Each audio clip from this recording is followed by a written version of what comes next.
queremos apresentar o nosso companheiro que vai fazer o estudo de hoje, que muitos de nós já conhecemos, que é o André Marinho, que vem lá de longe, com o coração cheio de boa vontade, tem preparado o seu estudo muito carinhosamente para dividir conosco as suas reflexões e as suas experiências. Ele vai falar sobre considerações sobre as provas e expiações.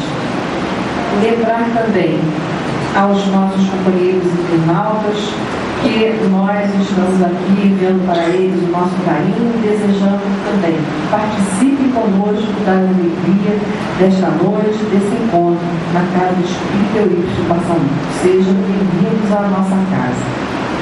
André.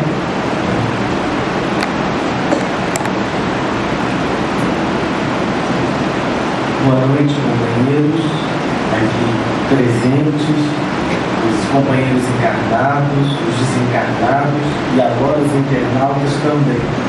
Boa noite a todos, que Jesus nos abençoe mais e mais. Hoje nós iremos fazer uma análise, um estudo sobre o tema, algumas considerações sobre o tema provas e expiações. Ora, o livro O Céu e o Inferno, o quarto livro lançado por Allan Kardec, o quarto livro da codificação espírita, é um livro que tem como subtítulo A Justiça Divina segundo o Espiritismo. Neste livro, Allan Kardec vem analisando, teoricamente, através de suas observações filosóficas e dos espíritos, na primeira parte, e na segunda parte, através de uma série de testemunhos, através da mediunidade, que puderam fazer com que Allan Kardec chegasse a algumas pertinentes conclusões sobre o mecanismo de nossa existência, no sentido de nosso aprendizado.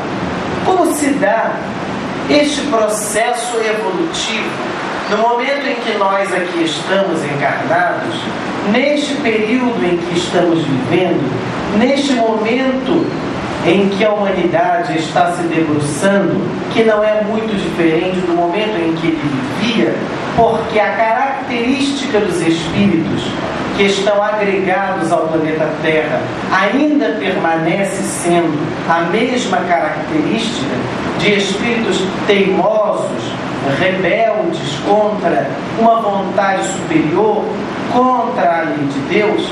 Allan Kardec vem nos falar em O Céu e o Inferno, ou, conforme é o subtítulo, A Justiça Divina segundo o Espiritismo, de como se processa na nossa vida estas sensações de felicidade, de realização, de angústia, de dor, de culpa, de sofrimento. Ora, como se livrar destas situações, ou enfim, como alcançar certas atribuições, certos sentimentos que nós nos esbarramos em todos os momentos de nossa existência. Daí, então, este é o principal estudo que Allan Kardec vem nos demonstrar, sempre sustentando a tese, sempre sustentando a observação de que a justiça divina deve permear todos esses processos. Portanto, embora exista a lei natural de reação de tudo que nós fazemos, está implícita nesta lei de reação das ações que nós praticamos algo muito superior a uma justiça. Está pertinente a esta lei de ação e reação aquilo que Jesus havia dito e pregado e insistentemente falado para nós, que é a questão da misericórdia. Mas como conseguir observar na nossa vida prática que nós somos mais alvos da misericórdia do que alvos de uma justiça linear conforme nós interpretamos? Então, este mais ou menos é o estudo que nós vamos fazer hoje a partir deste momento. Vejam, a primeira frase pública de Jesus foi a seguinte frase. Jesus disse: arrependei-vos e crede no Evangelho.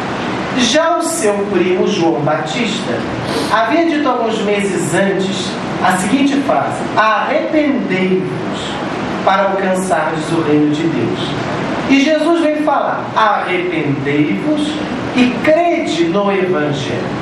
A palavra arrependimento pregada por Jesus não é simplesmente conforme nós hoje entendemos o arrependimento. A palavra arrependimento, segundo o Novo Testamento, vem de um vocábulo grego de nome metanoia, que significa não só o arrependimento tácito, mas significa além do arrependimento. Significa todo um processo de arrependimento e de mudança de atitude. Aí sim se dá o arrependimento. Não só o momento em que nós estamos caminhando para a conscientização, mas a comprovação de que nós, de fato, modificamos determinados valores e modificamos determinados sentimentos e sistemas que nós temos ainda muito impregnados em nós. Daí é preciso nós observarmos como que nós chegamos até aqui.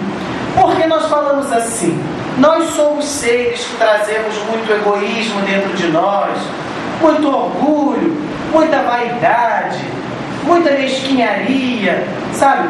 Muita inferioridade moral. Nós dizemos isso. E esta é uma constatação muito real de nossa própria humanidade. No entanto, este processo que nós nos encontramos de moral, este momento de aparente inferioridade que nós estamos, faz parte de todo um processo evolutivo, de todo um contexto muito natural.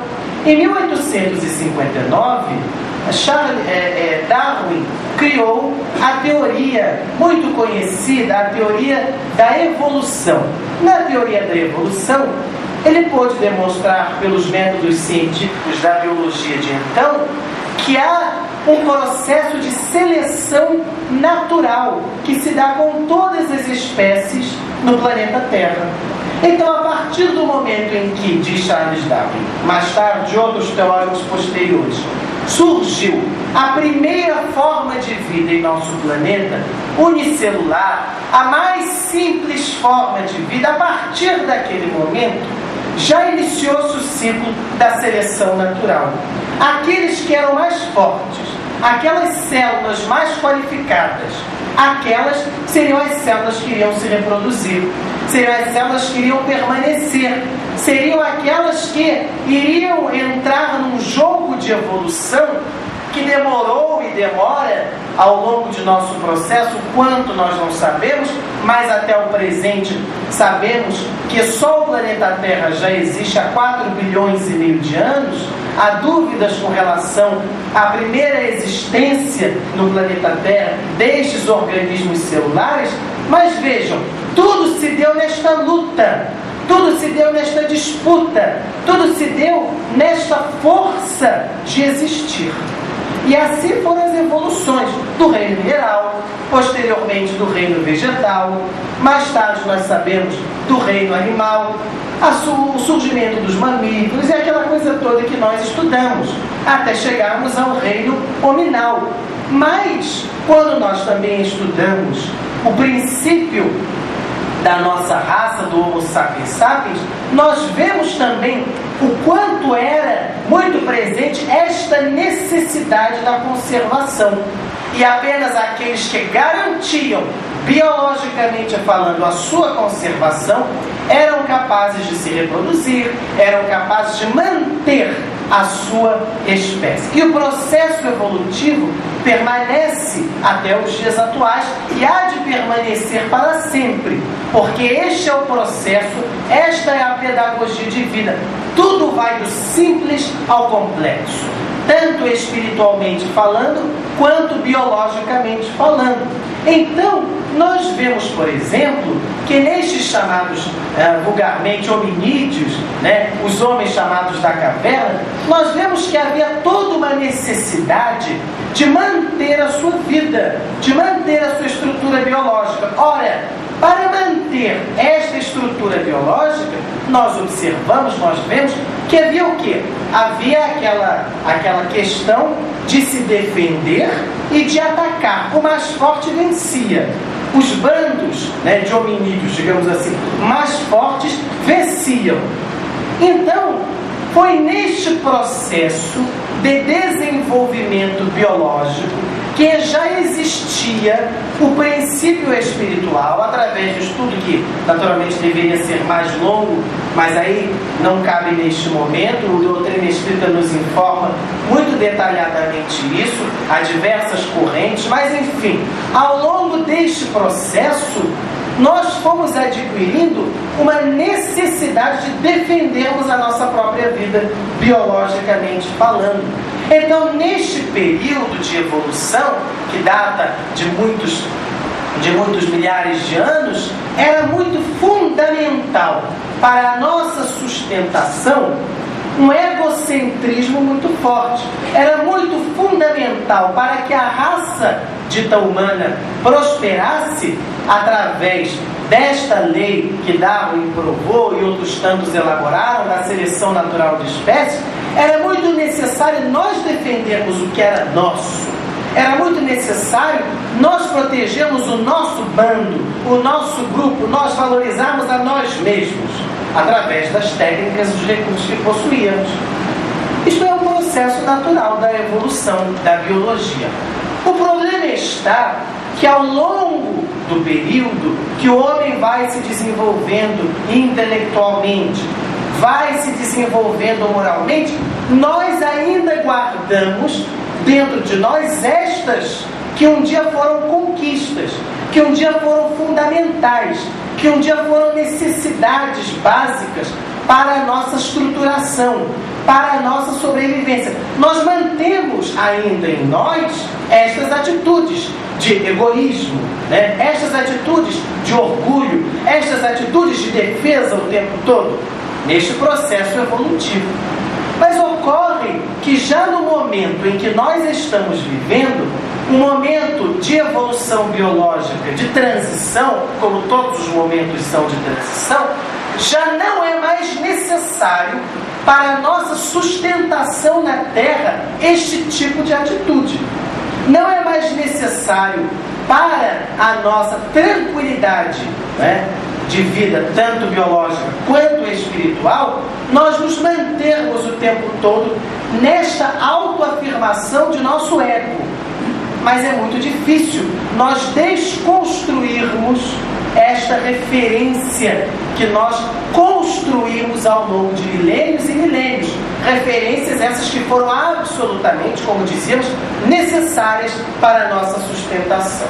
Então hoje nós nos vemos diante de um grande problema. Qual é o problema?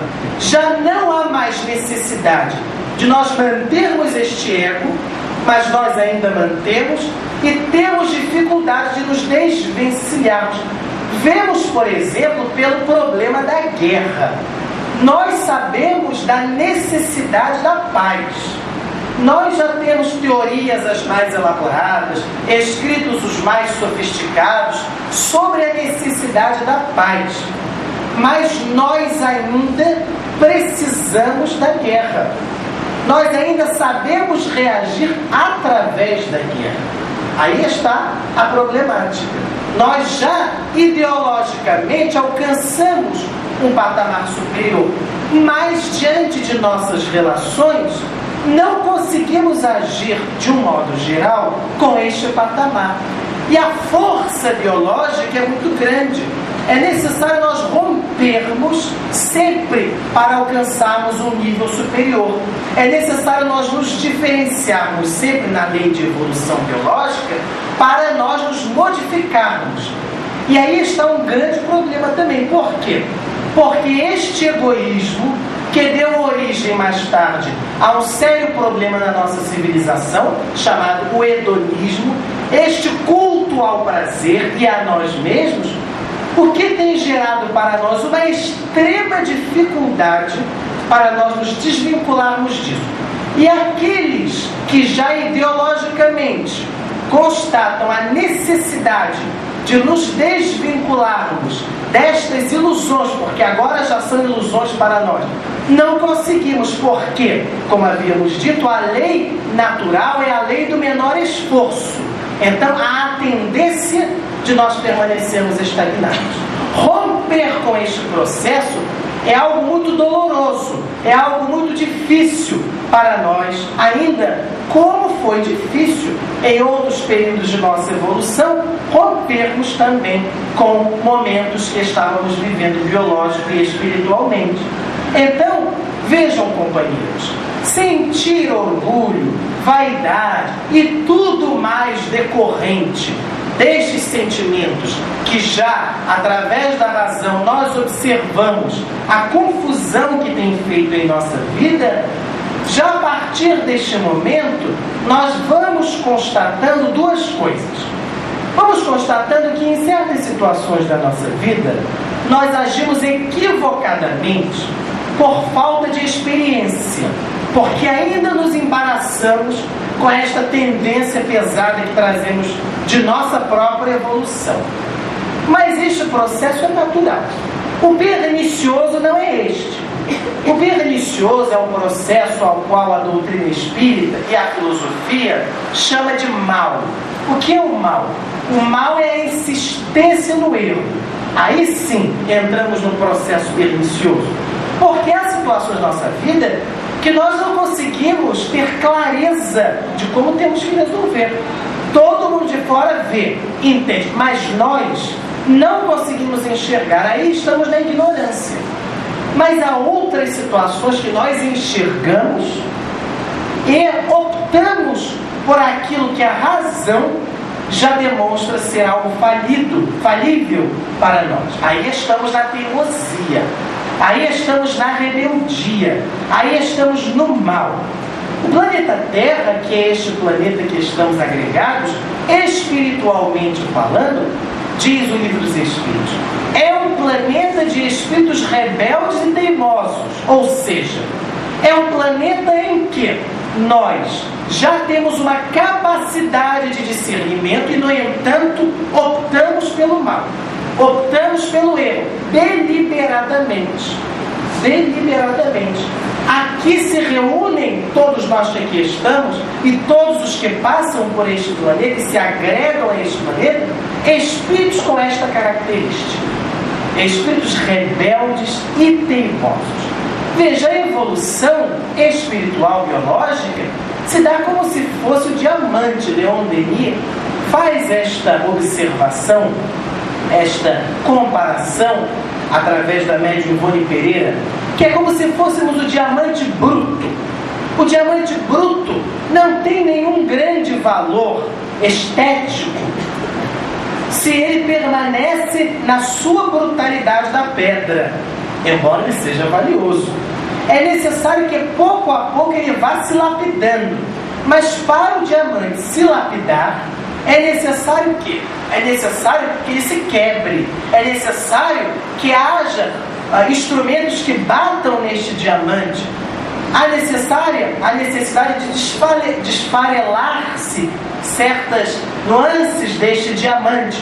E aí está a dor, para que ele possa se apresentar de fato como uma pedra cristalina.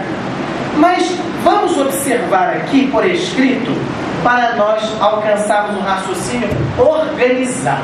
Porque eu falei e não me organizei. Vamos lá. Veja bem. Olhem só. Vejam o que nós entendemos por aprendizado. Nós só fazemos um aprendizado. Vamos escrever aqui, aprendizado. Nós só fazemos um aprendizado quando nós mudamos a nossa resposta àquela atitude anterior. Veja, aí sim fazemos um aprendizado. Se nós fazemos um problema de matemática e erramos sempre no mesmo ponto, não estamos fazendo um aprendizado. Estamos nos exercitando, mas nós estamos fazendo o aprendizado. Agora, se nós conseguimos resolver aquele problema de uma maneira diferente, usando outros argumentos matemáticos, aí sim fizemos o aprendizado. Por quê? Porque respondemos ao problema de uma maneira diferente. Assim é na nossa vida. Só aprendemos quando reagimos de maneira diferente. Então, na nossa vida, há certas situações que nós observamos se repetirem. Se repetem, se repetem, se repetem. E nós também repetimos. Porque a tendência é esta, como dizíamos, biológica e espiritualmente é esta, nós nos estagnarmos, a lei do menor esforço. Não há nada de pejorativo, é da natureza, né? Nós nos repetimos, mas a partir do momento em que nós agimos de uma maneira um pouco diferenciada, aí nós estamos agregando certo aprendizado para nós. Então, isto é o aprendizado. Se nós passarmos por uma situação e reagirmos da mesma maneira a esta situação a vida inteira, é preciso outra vida para fazer este aprendizado.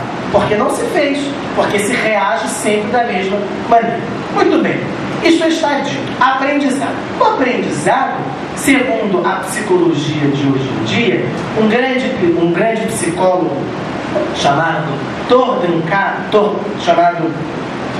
Thorndike, ele diz que o aprendizado é feito de uma maneira que já as filosofias espiritualistas nos ensinam há muitos séculos, inclusive o Espiritismo.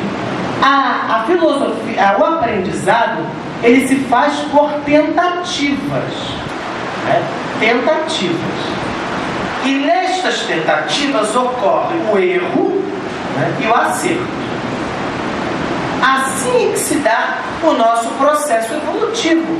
Vejam como é a criança pequenina que está aprendendo a andar, não é? Ela vai tentando, vai errando e vai acertando, até que ela vai reagindo de maneiras diferentes e acerta e vai aprendendo.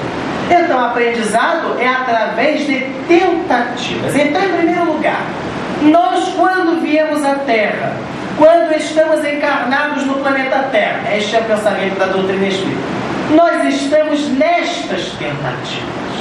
Aqui estamos para acertarmos e para errarmos. Não há dramaticidade no erro. O erro é natural. O erro faz parte do processo de aprendizado. Então, nós nos culpamos pesadamente por causa do erro. Mas o erro é natural do processo evolutivo. Vejam, às vezes é importante nós errarmos. É doloroso, mas é importante. Porque é só errando é que nós aprendemos. A gente já sabe. Isso é popular, mas isso é verdade. Então, nós estamos na nossa presente encarnação com este objetivo fundamental. O objetivo de aprendermos e de nos exercitarmos. São as tentativas. Muito bem. Vejam, mas aí o mecanismo e o processo permanece. Porque a cada tentativa, seja ela acertada ou equivocada, existe o efeito desta atitude. Aqui é espiritismo básico, mas é importante para nós irmos fixando, porque a gente estuda estas informações e na hora do sofrimento, por que eu estou passando por isso? Quer dizer, até porque tem que estudar novamente, porque não fez o aprendizado, né? Então vamos lá, aos efeitos destas tentativas, porque tudo é efeito, né? Em tudo há um efeito. E vejam o que este efeito produz. Quando este efeito produziu, quando houve numa tentativa um acerto, este efeito produziu o quê? Produziu um aprendizado. Não é isso? Produziu um aprendizado. Tudo bem, a pessoa arquivou, adquiriu aquela informação. No entanto, quando a pessoa não aprendeu, no entanto, quando a pessoa errou, isto gera para a pessoa o quê? Gera uma dor. Como uma criancinha, quando está andando de bicicleta, leva um tombo. Gera uma dor. Uma dor. E esta dor é que vai levar a criatura a uma reflexão. A uma reflexão. Uma reflexão do que foi que fez ela errar. O que foi que fez eu errar? Poxa, eu fiz com a melhor das intenções e errei. O que foi que fez eu errar? Então gera uma dor. Seja física, seja uma dor moral, seja uma dor espiritual. Este é o processo natural. Mas aí ocorre um outro processo paralelo a este, que é o processo da expiação. O nome disso daqui, olha, vou passar para o azul.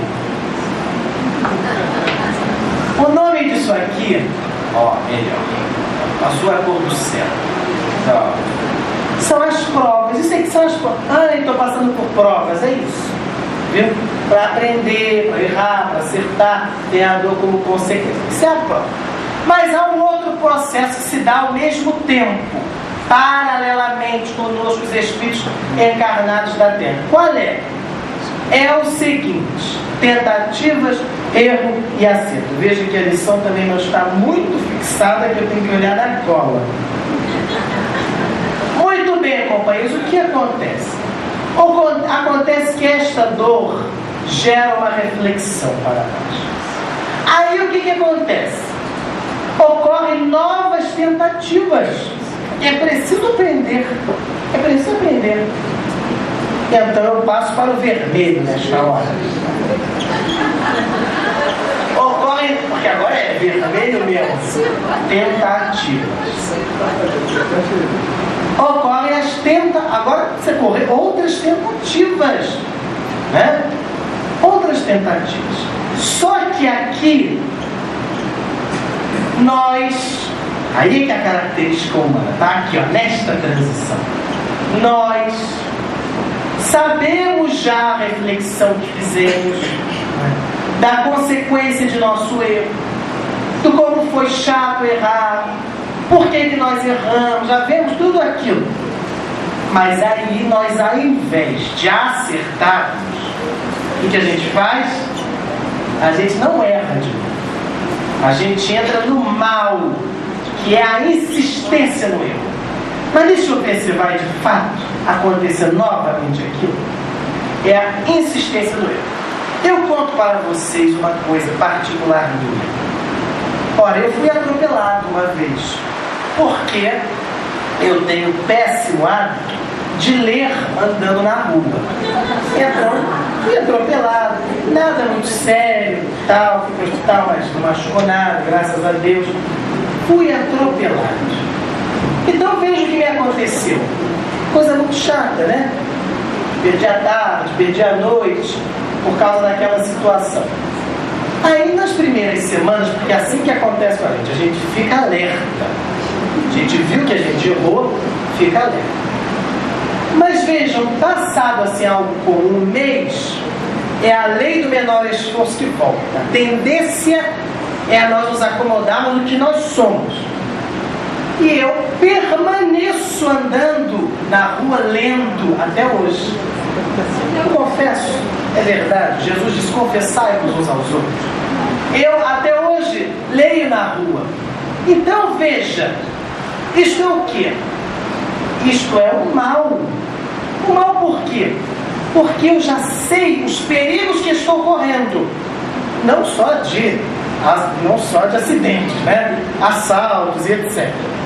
Já sei do perigo que eu estou me colocando. Perigo voluntário, não é involuntário não, porque aqui às vezes é involuntário, a gente não sabe, erra. Mas aqui já é voluntário. Aqui já é o mal. Aqui já é insistência no erro. Há um nome disso que nós damos de expiação. Isso aqui é expiar. Fulano vai ter que expiar. Por quê? Porque já sabe como faz e não faz direito. Não atende à sua consciência, atende ao seu instinto, atende às suas paixões, às suas acomodações, ao seu hábito. Este é o processo que permeia, junto com este outro, a nossa vida. A insistência do erro. Todos os espíritos que estão na Terra somos espíritos teimosos. Veja, uma pessoa ciumenta, né? Acabou o namoro, o casamento por causa dos ciúmes. É aquela coisa horrorosa. Sentir ciúmes é uma coisa muito dolorosa para quem sente. Mas 2 meses depois da nova relação, já está permitindo que aquilo ganhe um volume muito grande. É claro que há fatores psicológicos, é claro que não se erradica o ciúme de uma maneira de um dia para o outro, nem o egoísmo, nem a vaidade, nem o orgulho, nem nada disso. Mas nós nos vemos novamente desatentos à situação. E aí entra o processo expiatório, que também gera dor. Mas é um processo que a nossa tendência qual é? Nós nos revoltarmos contra ele. Porque quando nós constatamos que estamos sofrendo por causa de nossa teimosia, a reação do nosso orgulho qual é? É nós não admitirmos a nossa falência. É não admitirmos o quanto estamos caducos espiritualmente. É não admitirmos a nossa rebeldia. Mas, para nós, dentro de nosso raciocínio, fazermos algo lógico, nós culpamos a quem? A quem que nós culpamos?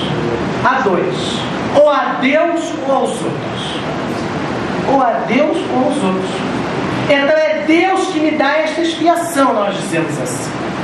É Deus que me deu esse problema, eu tenho que padecer até a última. É o sacrifício pelo sacrifício. Jesus disse, não quero sacrifício pelo sacrifício. Jesus disse isso, né? Quando eu estava no banquete com o evangelista Mateus, Jesus disse, ide dizeis, misericórdia quero, não sacrifício. Então nós culpamos a Deus inconscientemente. Porque nós é que estamos com a verdade. Nós é que estamos com a justiça. Ou culpamos o outro. Ou culpamos o outro. O outro é o motivo de minha infelicidade. O outro não me trata bem. O outro é grosseiro. O outro é antipático. O outro mentiu. O outro enganou. O outro não me ama. O outro não me quer. O outro não é grato com o que eu fiz para ele. E nós entramos nesta viagem toda que fazemos, até que a vida vem nos dar uma expiaçãozinha. Vamos lá, meu filho. Vamos novamente rever esta lição. E aí, muitas vezes, ou nós desconstruímos este ego que existe em nós, ou nós reforçamos este ego. É uma opção nossa. Ocorre que haverá um momento de nossa trajetória evolutiva que a angústia moral que nós vamos sentir vai ser tão grande que nós vamos ter que nos render a algo que é imutável, que é o processo e o mecanismo da lei de Deus. Então chega uma hora que nós não conseguimos mais peitar a vida, fazendo com que as nossas leis permaneçam.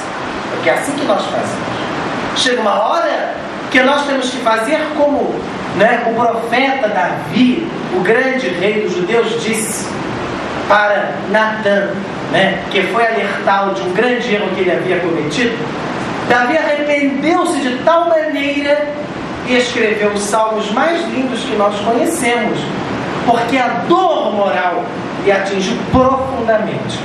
E o Espírito Emmanuel vem nos dizer que, enquanto nós que estamos encarnados ou desencarnados, mas agregados a esta metodologia, agregados à vida espiritual, enquanto nós não cansarmos da consequência de nossas teimosias, nós não fazemos com firmeza a nossa evolução.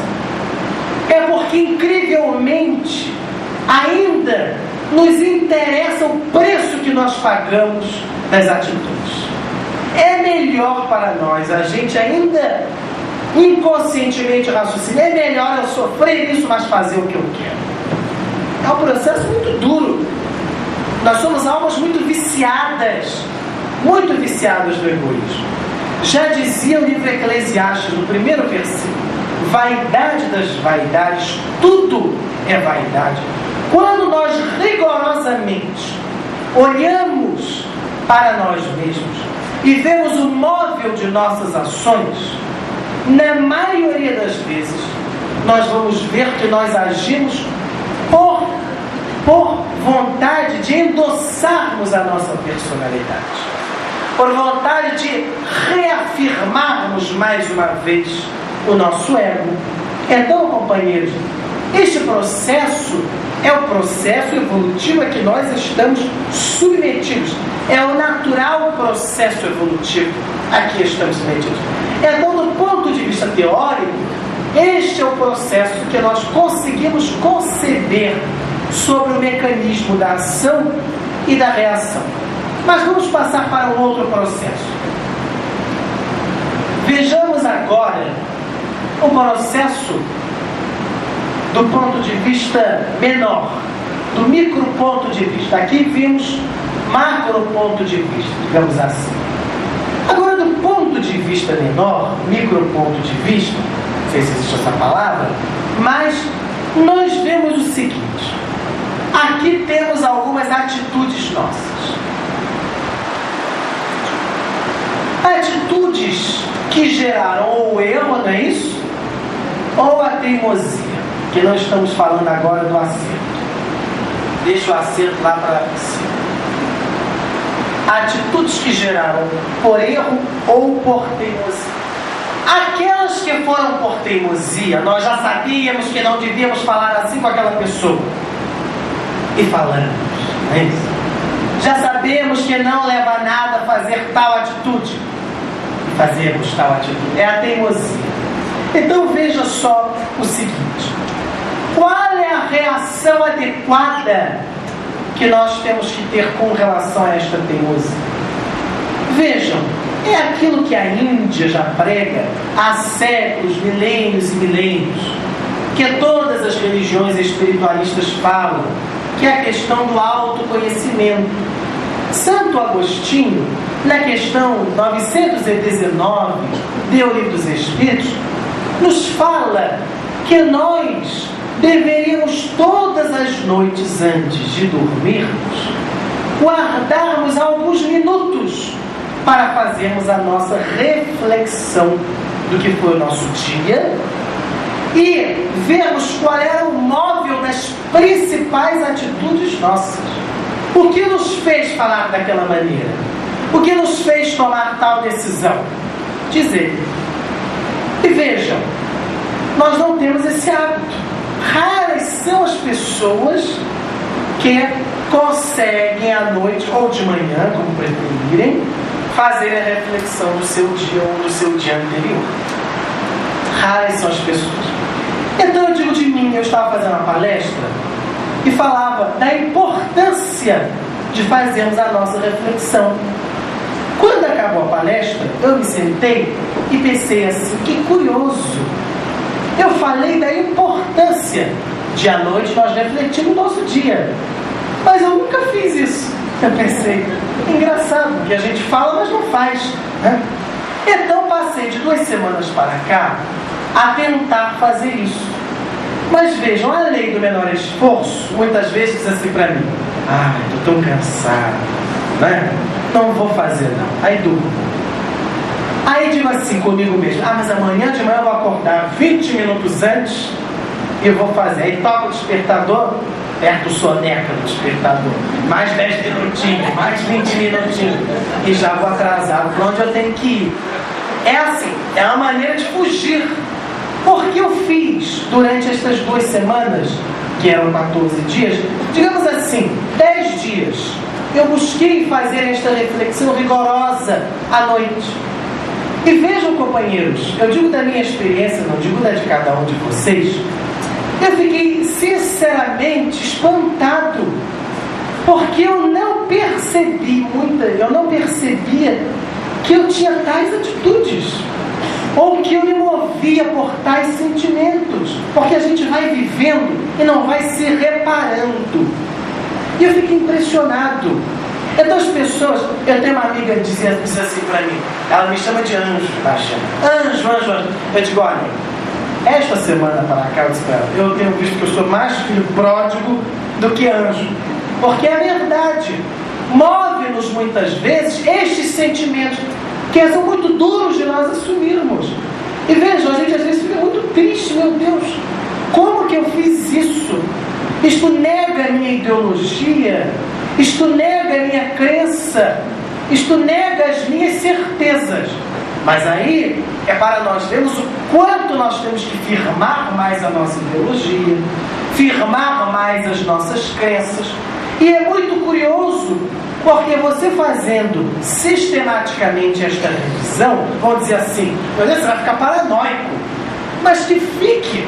É melhor ficar paranoico, mas se conhecendo, do que ficar alheio ao mundo e não ficar paranoico. Se é que não ficar alheio, não é ser paranoico também.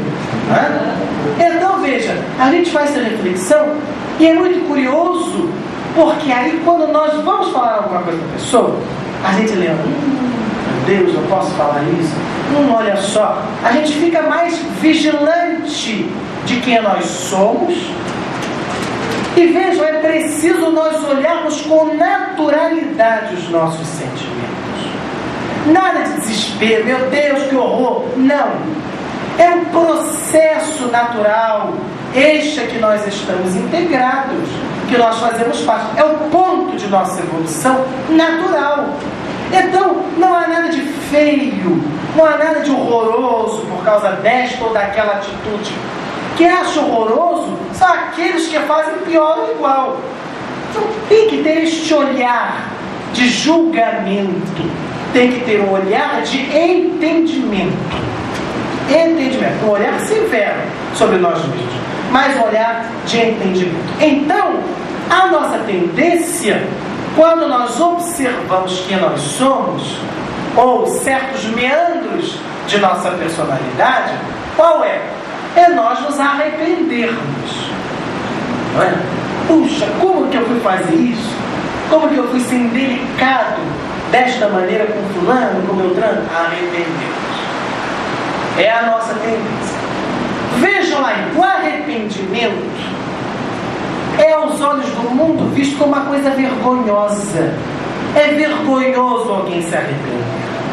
Aos olhos do mundo, desta tendência egóica que nos abarca, é vergonhoso nós declararmos a nossa falência para o outro. É vergonhoso. Vejam, vou contar outra história minha. É autoanálise, praticamente. Veja, uma vez uma pessoa me fez um desaforo daqueles bem grosseiros. E eu fiquei matutando como que eu ia responder aquele desafio. Não é assim que nós somos? Eu sou assim, vocês eu não sei. Pensando, então eu vou responder, pensando de ir no ponto da pessoa, né? Pensando. Aí fui para o centro espírita, né? Que eu vou muito. E aí quando fui para o centro espírita, dei passe, tudo. Aí eu esqueci aquele assunto, né? Dei passe, não tem nada demais dar passe. Eu sou humano. Se for esperar para quem não sinta isso, dar passe, vai ser difícil arranjar alguém. Então dei passe, fiz palestra, fiz tudo. Quando acabou, na hora da oração final, eu estava... Aí fiz a oração do Pai Nosso. A pessoa estava fazendo a oração do Pai Nosso, fiz mentalmente. Então aí falava assim: Pai Nosso que estás no céu, santificado seja o vosso nome.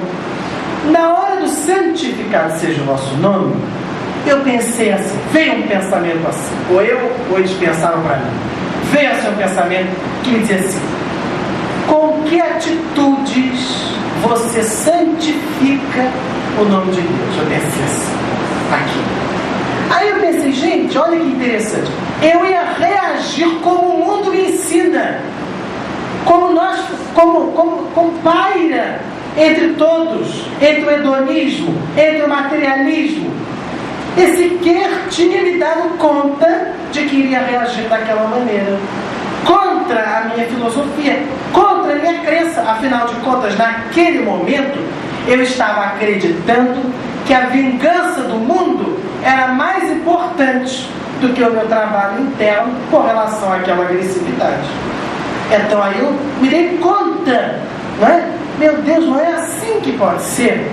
Porque não dá para nós levarmos uma vida despreocupados, desatentos. É a nossa felicidade, companheiros, né? Santo Agostinho diz isso. Por que não gastar alguns minutos de reflexão para alcançar a felicidade eterna, diz ele? É a nossa vida, é a nossa dignidade, é a nossa evolução. Nós merecemos a evolução, nós merecemos, sabe, nos permitirmos arrastar ao encontro da felicidade, mas nós, muitas vezes, nos prendemos, né, neste egoísmo. Então fiz esta reflexão. Então vejam, o arrependimento. O arrependimento, filosoficamente falando, por definição, é o angustiante reconhecimento da própria culpa. Nós reconhecemos a nossa culpa, e isto vem sempre junto de uma angústia, de uma sensação de incômodo. É o arrependimento. Mas o filósofo existencialista Kierkegaard diz algo interessante e muito certo, segundo a minha compreensão da doutrina espírita. Ele diz: o arrependimento é o ponto culminante da moral humana. Por quê? Porque ao mesmo tempo que quando nos arrependemos, abrimos os nossos erros, abrimos a nossa falência, abrimos a nossa mediocridade espiritual, sabe? Sem vergonha para nós mesmos, vemos aquilo que nós somos. Ao mesmo tempo, o arrependimento é a demonstração que não estamos tão perdidos assim, que não estamos tão soltos assim, que não estamos tão enceguecidos. Não sei se existe essa palavra, né? Existe? Existe? Então, enceguecidos. Estranho, né? Tão cegos diante da vida, que nós estamos desejando alcançar e desenvolver conscientemente. Porque qual é a diferença de nossa evolução do passado para hoje? No passado, o processo se deu plenamente biológico e inconsciente. Hoje, o processo se dá ainda biológico, ainda espiritual, mas em vias de conscientização. Em vias de conscientização. Então, arrependimento aos olhos do mundo é uma vergonha. Você ter uma postura e depois, não era isso bem o que eu pensava. Nós que falamos de doutrina espírita, às vezes, eu falo uma coisa, depois eu vejo assim, meu Deus, aquele conceito estava equivocado. Porque é natural, né? Estava equivocado.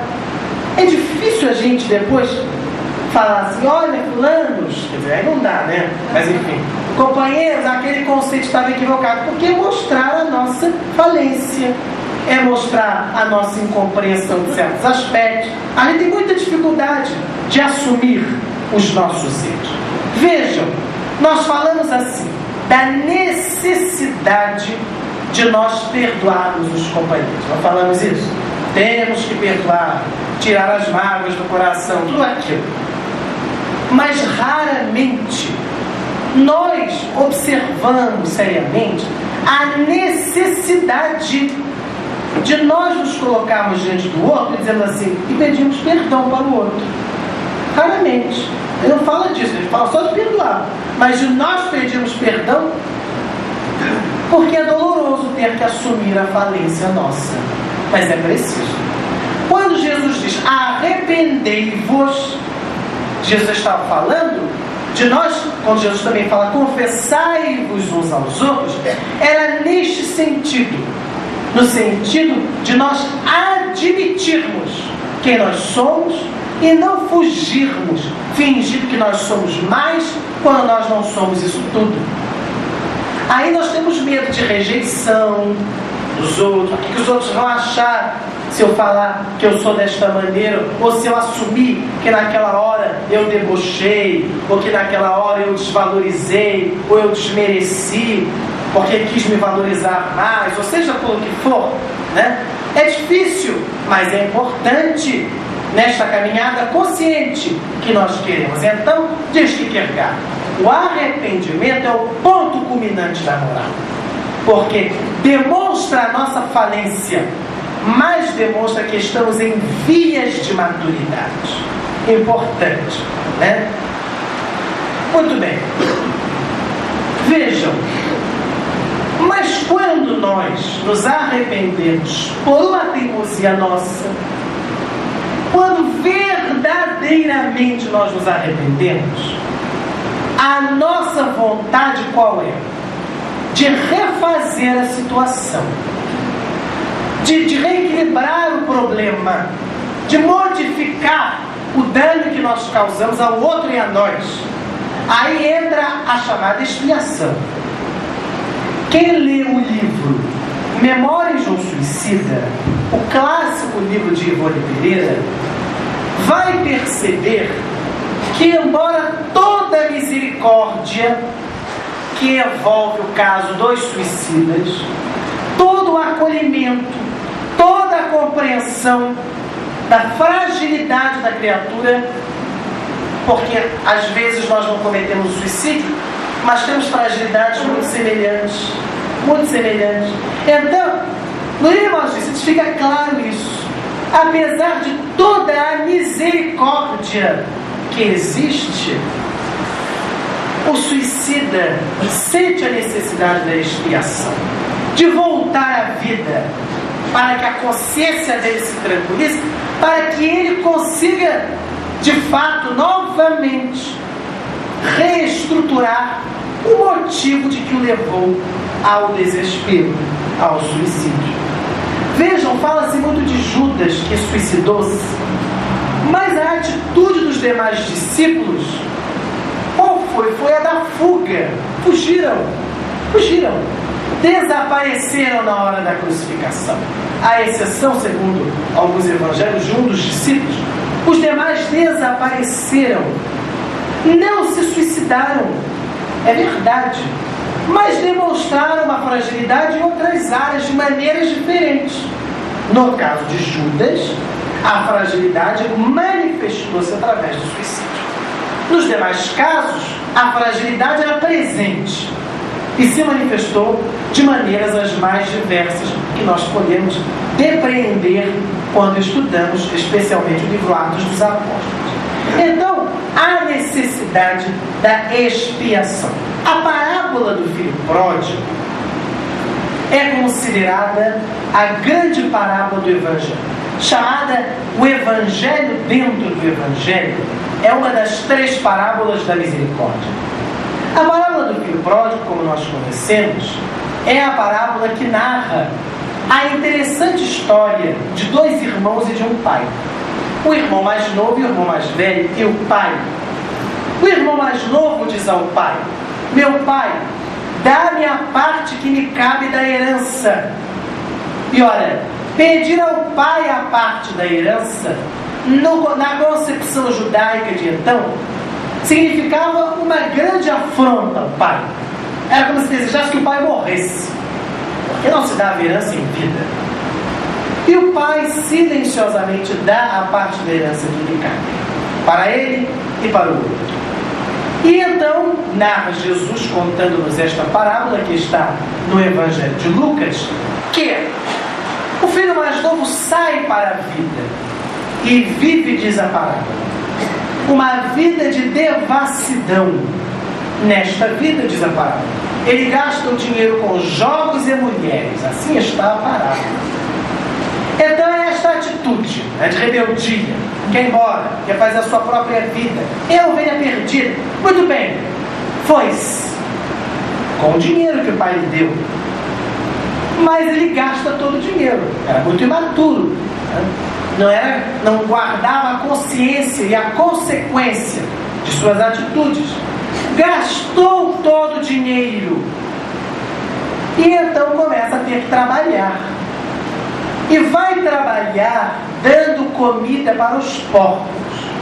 Narra a parábola que ele dava a bola para os porcos comerem. Os porcos comiam bolas, assim, de tipo uma ração, né?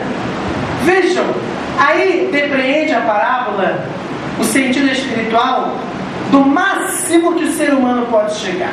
Por quê? Porque nós sabemos que os judeus não comiam carne de porco, quanto mais naquele tempo, né? A lei farisaica era muito rigorosa neste sentido.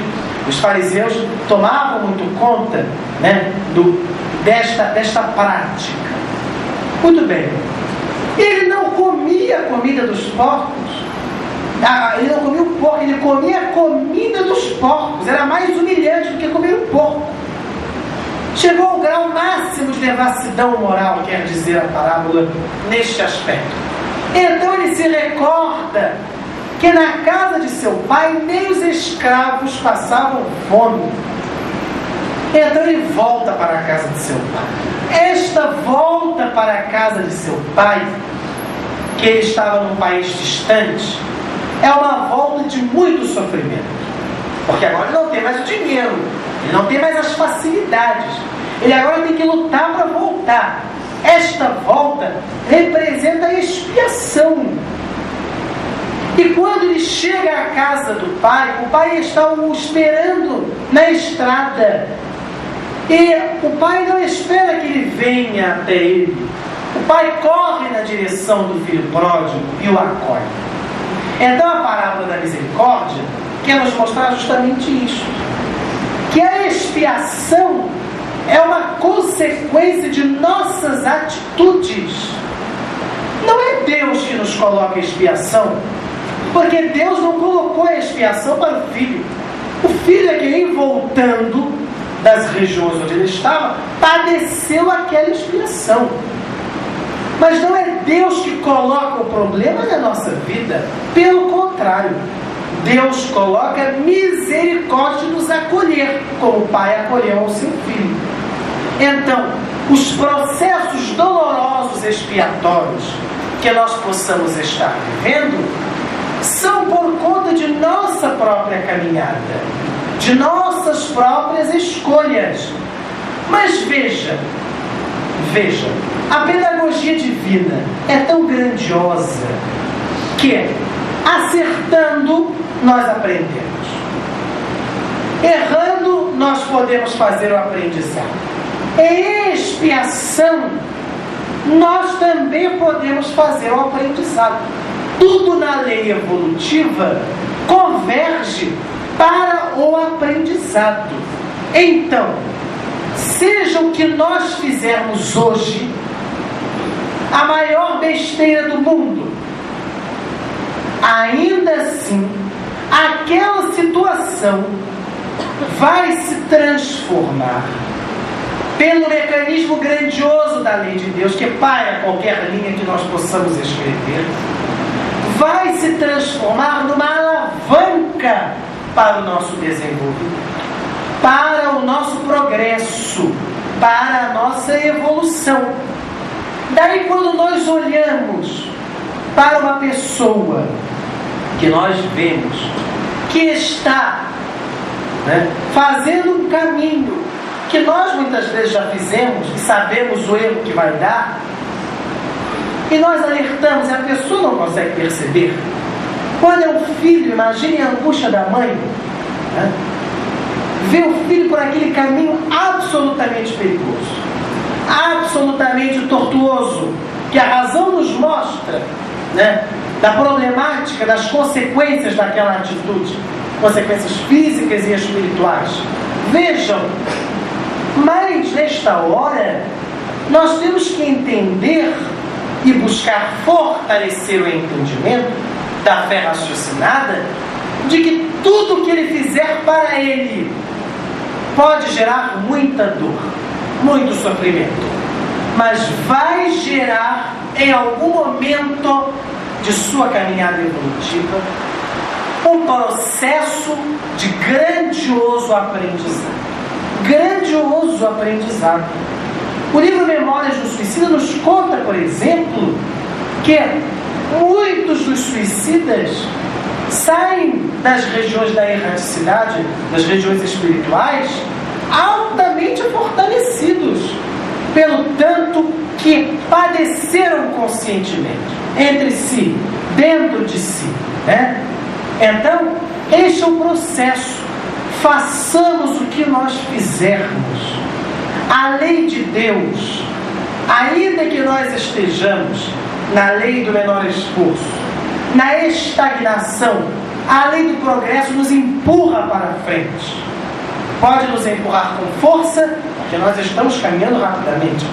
Pode nos empurrar mais vagarosamente, mas nos empurra para nós fazermos os aprendizados que serão as condições necessárias para nós alcançarmos a condição de felicidade. Então, a vida perde a sua dramaticidade negativa nesta hora.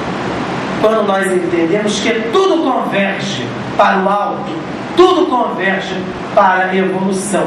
E aí vem o processo seguinte, que é o processo da reparação. É quando nós conseguimos modificar a nossa resposta àquela situação. Aí fazemos o aprendizado.